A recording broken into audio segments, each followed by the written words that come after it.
हाँ, आज हम पढ़ेंगे बात। बात पाठ जो है इसके रचनाकार प्रताप नारायण मिश्र जी हैं। यह गद्य का पहला पाठ है। बात। देखिए, बात जो है, बात के ही द्वारा तो हम एक दूसरे के भावों को जानते हैं, और बात ही ऐसी है कि जिसके द्वारा हमें सम्मान भी मिलता है और अपमान भी मिलता है। अब बात का कोई एक स्वरूप नहीं है। बात छोटी भी हो सकती है, बड़ी भी हो सकती है, टेढ़ी भी हो सकती है, मीठी भी है, भली भी है, बुरी भी है। इसके हमें अनेक रूप दिखाई देते हैं। और देखिए, बात के माध्यम से ही हमारे मन में प्रेम, सुख दुख, श्रद्धा, उत्साह ऐसे भाव उत्पन्न होते हैं। बात के द्वारा ही तो हम लोग अपने भावों को एक दूसरे पर व्यक्त करते हैं। बातें हाथी पाइए और बातें हाथी पाओ, यानी हम अच्छी बात करते हैं तो हमें पुरस्कार मिलता है, और यदि हम ऐसी बात करते हैं जो अनुचित है तो हमें समाज में अपमानित होना पड़ता है। तो चले हम देखें आज पहला पैराग्राफ। कहते हैं, यदि हम वैद्य होते तो कफ और पित्त के सहवर्ती बात की व्याख्या करते, तथा भूगोलवेत्ता होते तो किसी देश के जलवात का वर्णन करते। किंतु दोनों विषयों में से हमें एक बात कहने का भी प्रयोजन नहीं है। लेखक का कहना है कि यदि हम चिकित्सक होते, आयुर्वेद के डॉक्टर होते, यानी तो निश्चित ही जो बात में तीन, यानी शरीर में जो तीन दोष होते हैं, पित्त होता है, कफ होता है, वात होता है, तो हम उसके विषय में बात करते। और यदि भूगोल के जानकार होते तो हम किसी देश की जलवायु के विषय में बात करते। लेकिन ना तो हम चिकित्सक हैं, ना हम डॉक्टर हैं जो हम बात रोग की बात करें, और ना ही हम भूगोल के जानकार हैं जो देश की जलवायु का वर्णन करें। हम तो केवल उसी बात के ऊपर दो चार बातें लिखते हैं जो हमारे तुम्हारे संभाषण के समय मुख से निकल कर परस्पर हृदयस्थ भाव को प्रकाशित करती रहती है। अब देखिए, जो हमारे तुम्हारे संभाषण, यानी हमारे और आपके बीच जो बातचीत होती है, कहते हैं हम तो केवल उसी विषय के बारे में बात कर रहे हैं जो बातचीत के समय हमारे मुख से निकलती है और जिसके द्वारा हम अपने हृदय में जो भाव छुपे हुए हैं उनको प्रकट करते हैं। यानी बात जिसके द्वारा हमारे हृदय के भावों का प्रकटीकरण होता है, यानी प्रकट होते हैं। अब देखिए, इसमें आपके क्वेश्चन भी बनेंगे, यानी प्रश्न बनेंगे। तो हम देख लें। जैसे पहला होगा, गद्यांश का संदर्भ लिखिए। तो आप इसमें लिखेंगे कि किस पाठ का है, इसके रचनाकार कौन है। इस तरह आप लिखेंगे कि प्रस्तुत गद्यांश हमारी पाठ्य पुस्तक गद्य खंड में संकलित बात शीर्षक नामक निबंध से लिया गया है या अवतरित है। इसके लेखक प्रताप नारायण मिश्र जी हैं। दूसरा आपका होगा रेखांकित अंश की व्याख्या कीजिए। तो यदि हम वैध होते से लेकर प्रयोजन नहीं है, यहाँ तक आपका अंडरलाइन है, तो इसकी आप व्याख्या करेंगे। यदि हम वैध होते तो कफ और पित्त के सहवर्ती बात की व्याख्या करते। भूगोल वेत्ता हो तो किसी देश के जलवात का वर्णन करते। तो लेखक का कहना है कि यदि हम डॉक्टर होते यानी चिकित्सक होते तो हम बात जैसे रोग की बात करते, और यदि हम भूगोल जानने वाले होते तो हम देश की जलवायु का वर्णन करते। लेकिन हम इन दोनों में से किसी पर भी नहीं बात कर रहे हैं। अब देखें, तीसरा आपका प्रश्न बनता है, यदि लेखक वैद्य होता तो किस बात की व्याख्या करता? तो आप कह सकते हैं कि यदि लेखक वैद्य होता तो वो बात यानी शरीर में जब वायु बढ़ती है उसकी बात करता, बात रोग की बात करता। अच्छा, चौथा देखें जो है, यदि लेखक भूगोल वेत्ता होता तो किस बात का वर्णन करता? इसमें आप कह सकते हैं कि भूगोल वेत्ता होता तो किसी देश की जलवायु का वर्णन करता। आगे देखें, बात के माध्यम से हम किन भावों को अभिव्यक्त करते हैं? कहते हैं भाव यानी बात के माध्यम से ही तो प्रकट होते हैं। बात के माध्यम से हम एक दूसरे के मन के भावों को जान लेते हैं तथा अपने मन के भावों को प्रकट करते हैं, और यही बात ही भावों के आदान प्रदान का माध्यम बनती है। अब चलें हम दूसरा पैराग्राफ देखते हैं।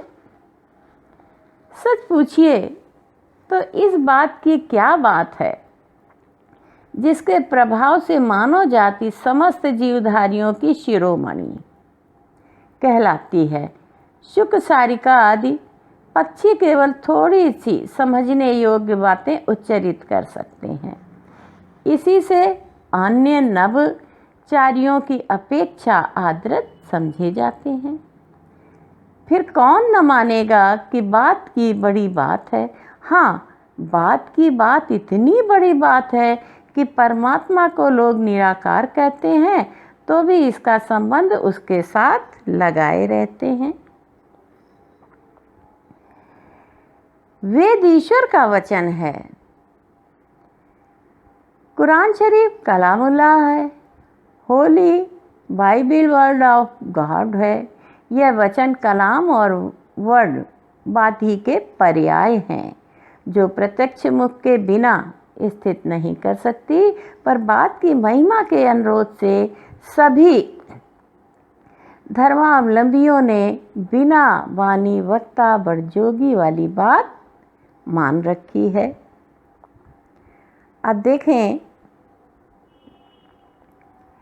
शिरोमणि इसके माने क्या हुआ? सर्वश्रेष्ठ। और अशरफ उल उखरुकाल संपूर्ण यानी पूरे विश्व में श्रेष्ठ। शुकचारिका आदि किसे कहते हैं? तोता मैना को कहते हैं। नभचारियों, नभ यानी आकाश में जो विचरण करते हैं यानी पक्षी। और आदरत माने क्या हुआ? आदरणीय। कुरान शरीफ आप तो जानते ही हैं, इस्लाम धर्म का अरबी भाषा में लिखित धर्म ग्रंथ है। और कलामुल्लाह यानी अल्लाह का कलाम, अल्लाह का कथन, यानी अल्लाह ने जो कहा है। होली बाइबिल, होली ईसाइयों की धर्म पुस्तक है। और वर्ड ऑफ गॉड ईश्वर के शब्द, जो ईश्वर का कथन है, जो कहा है। धर्मावलंबियों यानी धर्म को मानने वाले। और वक्ता किसे कहते हैं? बोलने वाले को। तो चलिए फिर इसे भी हम जानते हैं। कहते हैं कि लेखक जो हैं वो बात की महिमा का वर्णन करते हुए कह रहे हैं कि मनुष्य को बातचीत करने के कारण, यानी मनुष्य ही तो है जो बात कर पाता है, जिसके पास शब्द हैं, वाणी है, इसीलिए सभी जीवधारियों में वो श्रेष्ठ समझा जाता है। मनुष्य का अनुकरण कौन कर लेता है? तोता और मैना, है ना। इनको अगर पढ़ाया जाए तो ये भाषा समझने लगते हैं और जो कहा जाता है उसको बोलने लगते हैं। यही कारण है कि तोता मैना भी जो हैं वो अन्य पक्षियों में की अपेक्षा श्रेष्ठ जाने जाते हैं। कहते हैं कि मानव जीवन में यानी मनुष्य के जीवन में बात का बहुत महत्व है, बात की बहुत महत्ता है। इसे हम परे नहीं कर सकते हैं, अस्वीकार नहीं कर सकते हैं। बात का तो इतना महत्व है कि लोग ईश्वर को निराकार मानते हैं, फिर भी बातों का संबंध ईश्वर से जोड़कर देखते हैं और महान बातों को ईश्वर के कथन यानी कथन जो कहा है मानकर उनका आदर करते हैं। ईश्वर को निराकार की संज्ञा तो दी गई है, पर जब ईश्वर का कोई आकार ही नहीं है तो भला वेद में ईश्वर का वचन, कुरान शरीफ में अल्लाह का कलाम और बाइबल में ईश्वर का वर्ड यानी शब्द किस प्रकार से संभव है? बिना मुख के यह बात ही संभव नहीं। ईश्वर का साकार रूप होने पर भी उनकी वाणी संभव है, फिर भी निराकार वो हमें दिखाई नहीं देते हैं, उनका कोई आकार नहीं है। वेद पुराण है, कुरान है, बाइबल है, ईश्वर के वचन कहकर आदर दिया जाता है और सभी धार्मिक मनुष्यों ने बात के महत्व को स्वीकारते हुए बिना मुख वाले उस ईश्वर को सबसे बड़ा वक्ता यानी सबसे बड़ा योगी माना है। अब आप देखें, इसके भी प्रश्न हैं। पहला गद्यांश का संदर्भ लिखिए, तो आप उसी तरह लिखेंगे जैसे हमने बताया पीछे। रेखांकित अंश की व्याख्या कीजिए, तो जो हमने व्याख्या की वो आप लिखेंगे। और तीसरा है, किसके प्रभाव से मानव जाति को समस्त जीवधारियों में सर्वश्रेष्ठ समझा जाता है। तो आप कह सकते हैं कि बात करने की योग्यता होने के कारण ही मनुष्य को सभी जीवधारियों में सर्वश्रेष्ठ समझा जाता है। चौथा देखें, नवचारियों की अपेक्षा आदृत समझे जाने वाले पक्षियों के नाम बताइए। तो तोता और मैना ही हैं जो मनुष्य का अनुकरण करते हैं। उनमें यह गुण होता है कि जो मनुष्य उन्हें सिखाता है वो सीखते हैं और बोलते हैं। पांचवा देखें, लेखक ने ईश्वर से बात का संबंध किस प्रकार स्थापित किया है। तो लेखक के अनुसार देखें तो सभी जो पुराण हैं, ग्रंथ हैं, वेद हैं, कुरान हैं, जो भी धर्म ग्रंथ हैं, ईश्वर के मुख से ही निकले हैं। कोई भी बात बिना मुख के नहीं हो सकती है, इसलिए धर्म ग्रंथों को निराकार ईश्वर का रूप बताकर उनसे संबंध स्थापित किया गया है।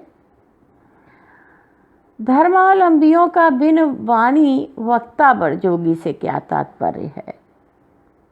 तो आप कह सकते हैं कि धर्मावलंबियों का बिन वाणी वक्ता बड़ जोगी से तात्पर्य है कि ईश्वर वाणी से विहीन है, फिर भी बहुत कुछ कह देते हैं। वो बहुत बड़ा वक्ता है यानी बोलने वाले हैं। बात के महत्व के कारण ही वेद, पुराण, कुरान जो है ईश्वर का कथन मानकर उनका आदर किया जाता है। इसीलिए तुलसीदास जी ने कहा है, ईश्वर वाणी नहीं है फिर भी श्रेष्ठ वक्ता और सबसे बड़े योगी हैं।